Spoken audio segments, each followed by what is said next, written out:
Lá fora, no universo, cada sistema estelar nasce com uma probabilidade estatística.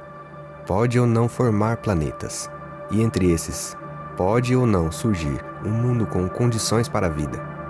Com os ingredientes certos, elementos químicos em abundância, uma fonte de energia, um ambiente estável, as chances aumentam.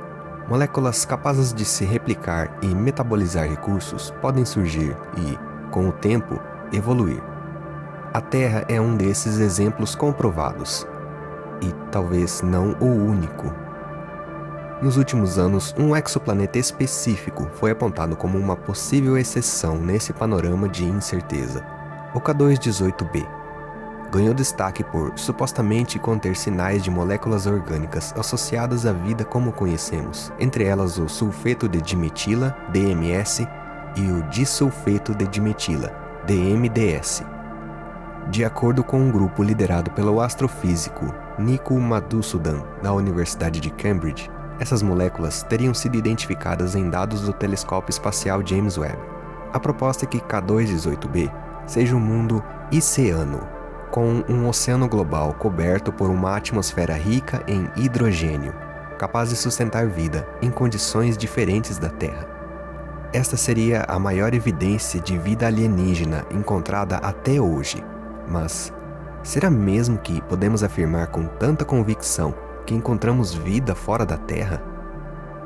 Para termos uma certeza inequívoca, somente se chegarmos até lá. Faremos isso algum dia? Certamente não. Afinal, são 124 anos-luz de distância. O que podemos fazer é analisar os dados obtidos a partir dos melhores telescópios que temos até o momento e traçar um perfil que se aproxime o máximo possível das características reais do planeta. Para isso, vamos voltar um pouco no tempo.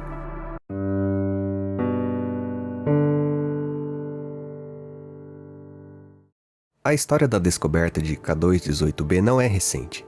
Ele, na verdade, foi descoberto em 2015, na missão K2, uma extensão da missão Kepler. K2 representa o nome da missão, 18 porque foi a 18ª estrela observada, e B é a letra atribuída ao primeiro planeta descoberto orbitando uma estrela, no caso a K218. Junto com ele, mais 36 candidatos a exoplanetas foram observados orbitando outras 31 estrelas. A estrela que ele orbita é uma anã vermelha, bem menor e mais fria que o nosso Sol, a cerca de 124 anos-luz da Terra. K218b tem aproximadamente 8,6 vezes a massa da Terra e 2,6 vezes o seu raio. Sua órbita dura cerca de 33 dias e sua temperatura média é ligeiramente abaixo do ponto de congelamento da água, em torno de menos 8 graus. Havia mais planetas dessa variedade, com massas e raios entre os da Terra e de Netuno, encontrados nos dados do Kepler e do K2, do que de qualquer outro tamanho ou massa. Embora inicialmente todos fossem chamados de superterras, pesquisas subsequentes mostraram que a maioria desses mundos se parece mais com mini-Netunos, sem superfícies rochosas e atmosferas finas, mas sim com envelopes espessos de hidrogênio e hélio.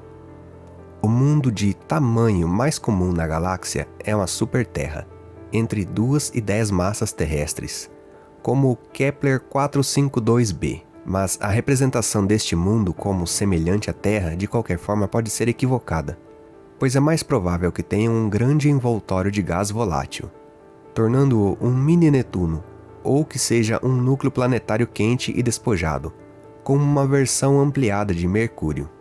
Somente se o seu mundo tiver menos de cerca de 2 massas terrestres e menos de cerca de 1,4 raios terrestres, eles serão mais parecidos com a Terra do que com Netuno. O K218b tem uma densidade muito baixa, menos da metade da densidade de um planeta rochoso como a Terra. Dada sua grande massa e raio, além de sua baixa temperatura, o K218b é quase certamente um mundo igual a Netuno, em vez de um mundo terrestre parecido com a Terra. No entanto, em 2019, uma notícia surpreendente e um tanto duvidosa surgiu. Dados do telescópio Hubble indicavam que poderia haver assinaturas consistentes com vapor de água na atmosfera do exoplaneta. E era complicado isso daí, Como o K2-18b era muito maior que a Terra, mas menos denso, ele tinha que ser preenchido com algo muito mais rarefeito e menos compacto que um material semelhante ao da Terra. Então surgiram duas hipóteses para explicar isso.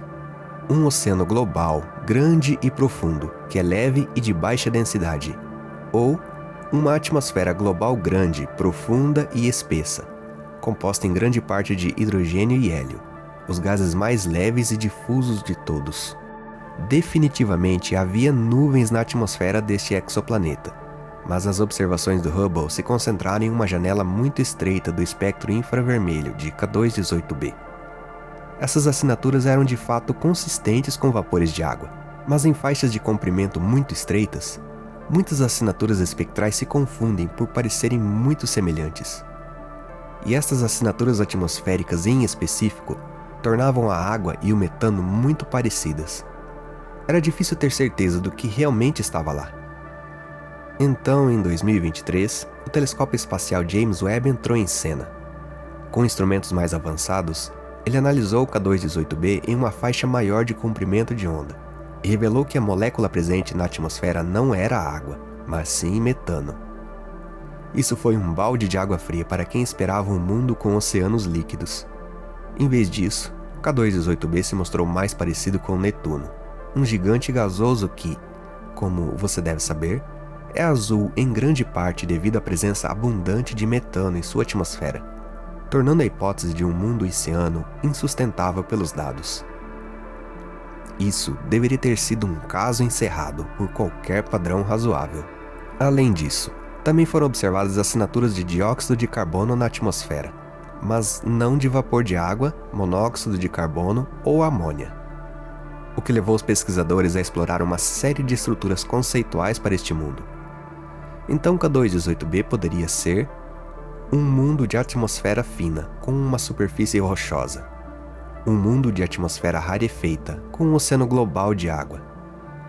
Um mundo de atmosfera espessa, sem superfície alguma, apenas camadas supercríticas de gases.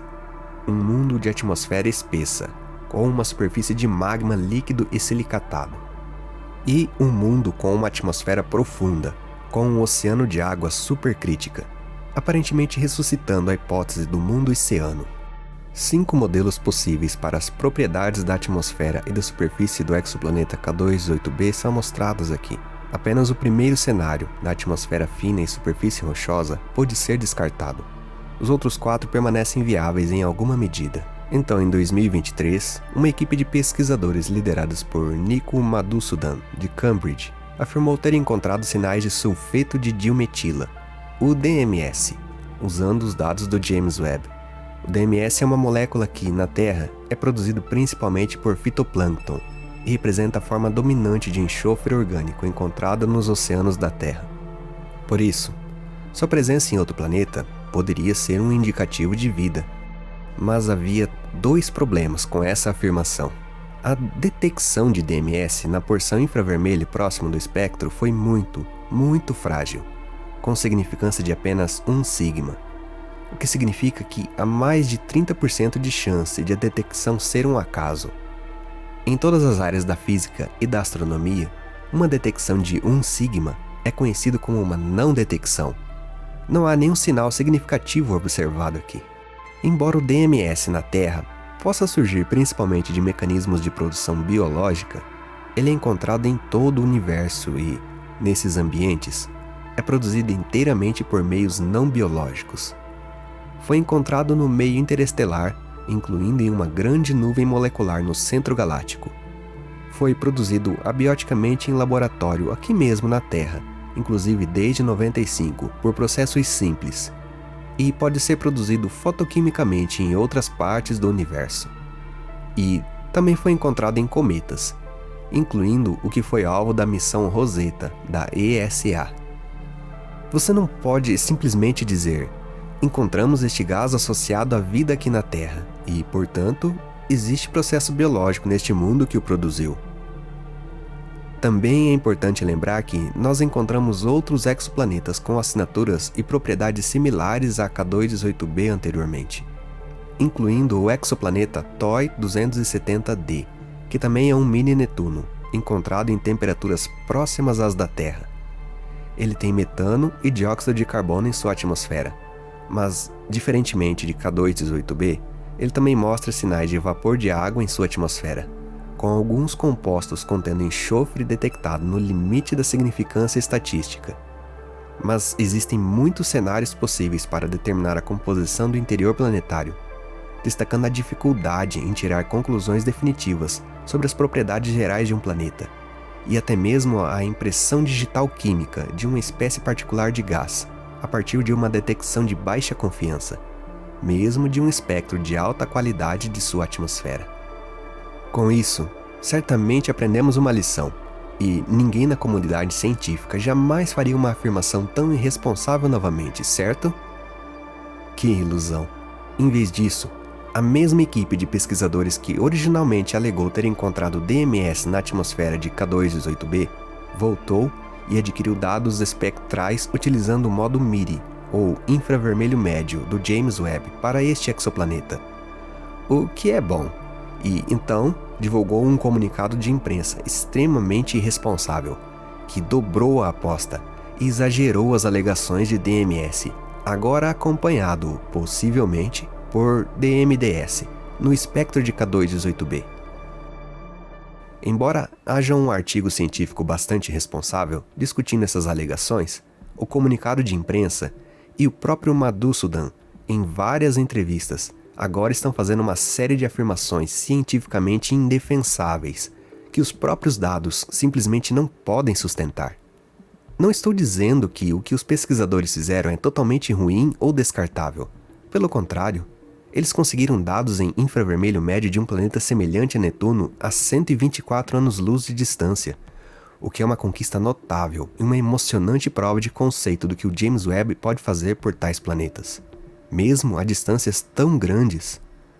Os dados são bons o suficiente para descartar um espectro sem características para o exoplaneta, indicando que há características espectrais e assinaturas de gases na atmosfera. Mas eles exploraram apenas uma das possibilidades para o interior do planeta, o de mundo oceânico, deixando de lado todas as outras possibilidades ainda viáveis, como o mundo de lava ou o mundo sem superfície alguma. O grande problema, como você pode ver no gráfico retirado diretamente do artigo deles, é o que eles procuraram e o que não procuraram. Claro, no artigo, eles determinaram que os dados favorecem a presença de DMS ou DMDS no nível de significância 3 sigma em relação a um cenário sem DMS ou DMDS. Mas a forma frágil como eles projetaram seu teste faz com que isso fosse praticamente garantido. Veja, eles assumiram um modelo de mundo oceânico, onde as espécies permitidas que eles consideraram não incluíam nenhuma espécie química que seria esperada exclusivamente em cenários interiores alternativos. Em seguida, eles realizaram uma análise dos dados com uma análise de probabilidade apenas com as espécies permitidas para o modelo selecionado. E em seguida, eles criaram o que chamaram de modelo mais simples, onde removeram todas as outras moléculas que têm fortes características de absorção em comprimentos de ondas longos do infravermelho médio. E, finalmente, eles compararam dentro dessas classes de modelos mais simples espectros possíveis com DMS ou DMDS, com espectros possíveis sem DMS ou DMDS, e descobriram que os dados favorecem espectros com DMS ou DMDS no nível 3 sigma. No mundo da ciência, ou em qualquer outro lugar na verdade, isso é o que chamamos de teste manipulado. Eles basicamente construíram um modelo em que as únicas moléculas candidatas permitidas para explicar o espectro eram DMS ou DMDS, e então concluíram que, portanto, DMS ou DMDS devem existir no espectro deste exoplaneta. Eles decidiram desde o início que, para explicar os sinais de luz do planeta, só poderiam usar duas moléculas, DMS ou DMDS, ignorando outras opções. Depois, simplificaram ainda mais o teste, removendo todas as outras possíveis substâncias. E então, compararam apenas com DMS-DMDS versus sem DMS-DMDS. Claro que, assim, o resultado mostraria forte evidência a favor de DMS ou DMDS, mas isso só aconteceu porque o exame já estava armado para dar essa resposta. Apesar desses pontos de fragilidade, a interpretação de que poderíamos estar diante de uma bioassinatura ganhou destaque desproporcional, alimentando especulações que o próprio estudo original não sustentava. Na ciência, nenhuma grande afirmação permanece sem questionamento.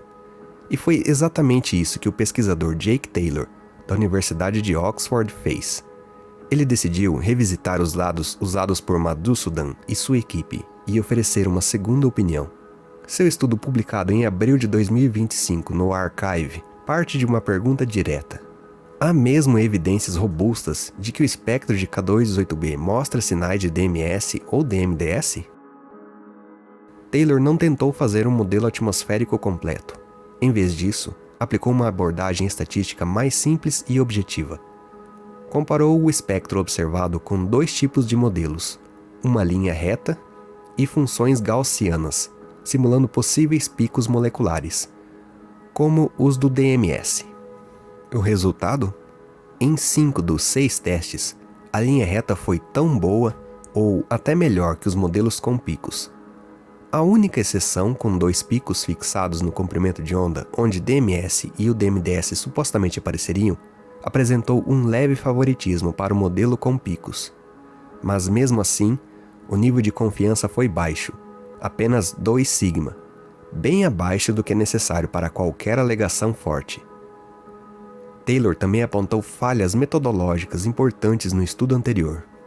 O modelo canônico de Madhusudan tinha 16 parâmetros livres, sendo ajustados com apenas 29 pontos de dados, o que pode gerar um overfitting. Overfitting é quando você ajusta um modelo tão de perto aos dados que ele acaba decorando ruídos e detalhes aleatórios, em vez de captar o padrão real. No caso do estudo de Madhusudan, eles usaram 16 parâmetros diferentes para ajustar apenas 29 medições do espectro do planeta. Com tantas alavancas para mexer, o modelo pode acabar explicando pequenos erros de medição ou flutuações sem significado físico, e não a verdadeira assinatura molecular. É como desenhar uma linha em que passa exatamente por todos os pontinhos de um gráfico, fazendo curvas e voltas para não errar nenhum ponto. Mas, no fim, essa linha não ajuda a prever o que virá além dos dados que você já tem, pois está fundamentada mais em coincidências do que em tendências reais. Ou seja, o modelo se ajusta aos dados por acaso. E mais, se a quantidade de DMS e DMDS fosse realmente 20 vezes maior que a da Terra, como o modelo sugere, moléculas como o etano deveriam estar visíveis também, mas elas não foram detectadas. Em resumo, Taylor concluiu que não há evidência estatística forte para as tais feições moleculares.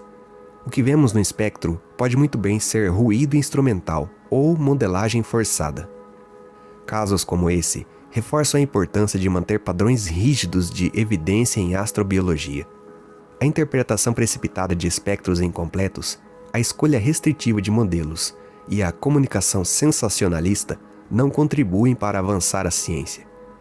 K218b continua sendo um exoplaneta frio, semelhante a Netuno, com metano e dióxido de carbono em sua atmosfera. Vários cenários para seu interior seguem viáveis, e a detecção de compostos orgânicos continua em estágio preliminar. Missões futuras com o James Webb e outros telescópios podem oferecer mais dados, mas é fundamental evitar conclusões apressadas e lembrar que Netuno e Urano, em nosso próprio quintal cósmico, permanecem praticamente inexplorados desde a passagem da Voyager 2. Investigações profundas desses mundos, com o envio de sondas, estão entre as possibilidades mais concretas de compreensão comparativa dos exoplanetas que hoje mal conseguimos observar. Embora haja um grande número de exoplanetas que podem abrigar vida, incluindo exoplanetas muito diferentes da Terra, devemos ter cuidado ao distinguir possíveis moléculas de bioassinatura daquelas produzidas abioticamente, e estar ciente de que muitos cenários atmosféricos diferentes terão características espectrais semelhantes, com moléculas muito diferentes. K218b, aclamado como um mundo oceano com sulfeto de dimetila em sua atmosfera, pode não ser nenhuma dessas coisas. Alegações extraordinárias requerem evidências extraordinárias, lembram?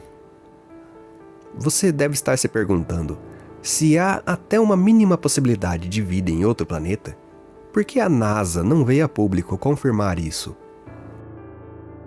A resposta, como quase tudo na ciência, é porque ainda é cedo demais. Se existe uma instituição que compreende o peso de anunciar vida fora da Terra, é a NASA. Talvez por isso ela seja também uma das mais cautelosas.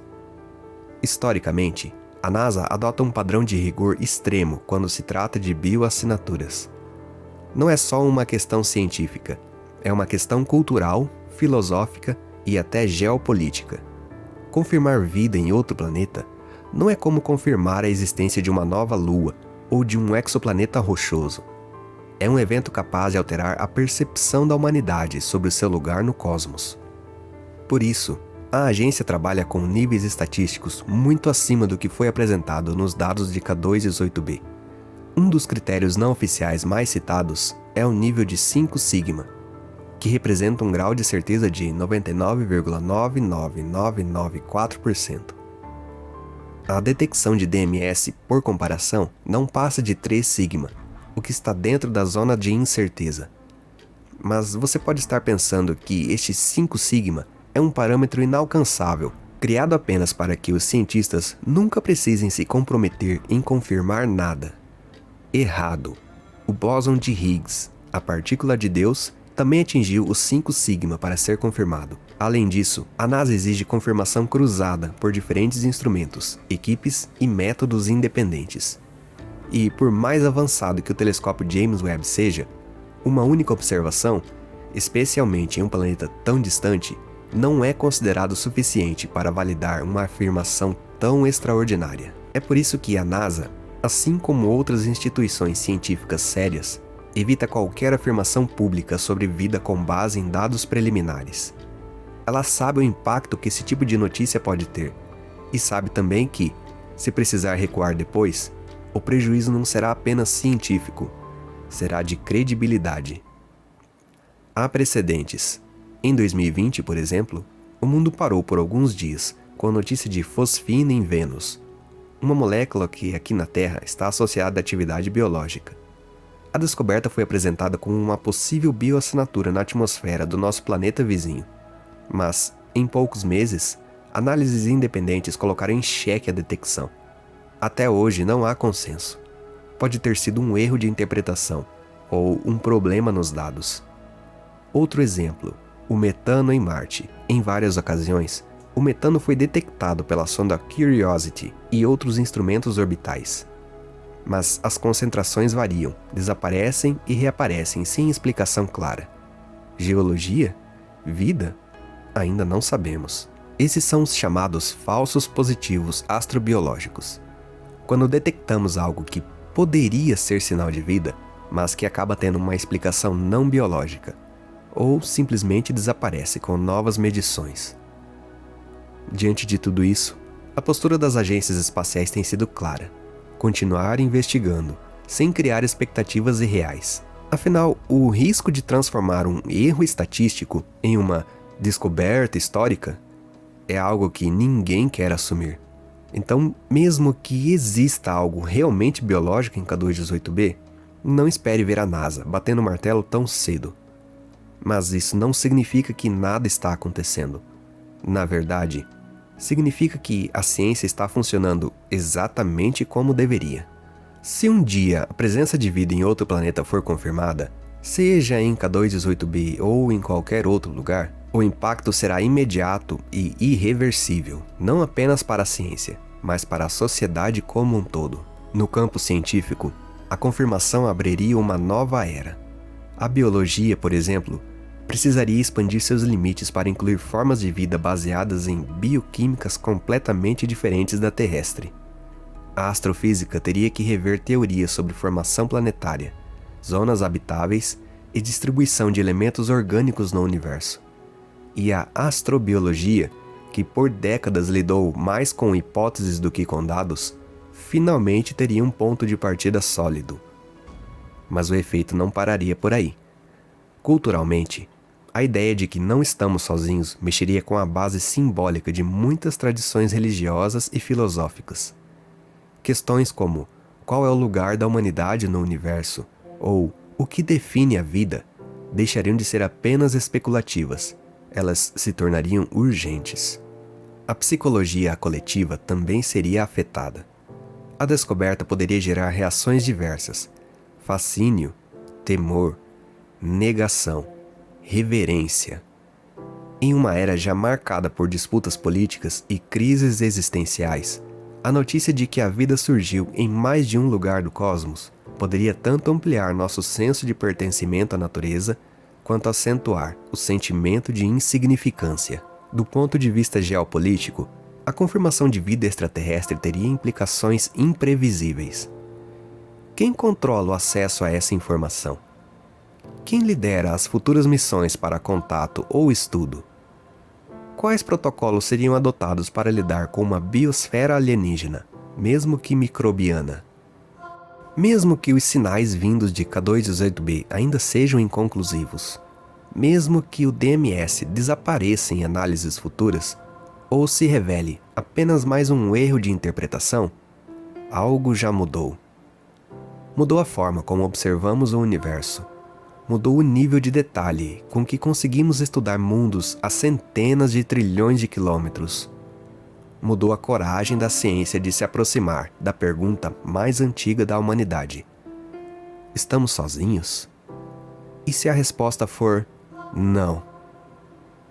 Não importa se a vida lá fora for feita de micro-organismos em oceanos sob nuvens de hidrogênio, ou seres inteligentes que talvez nunca possamos encontrar.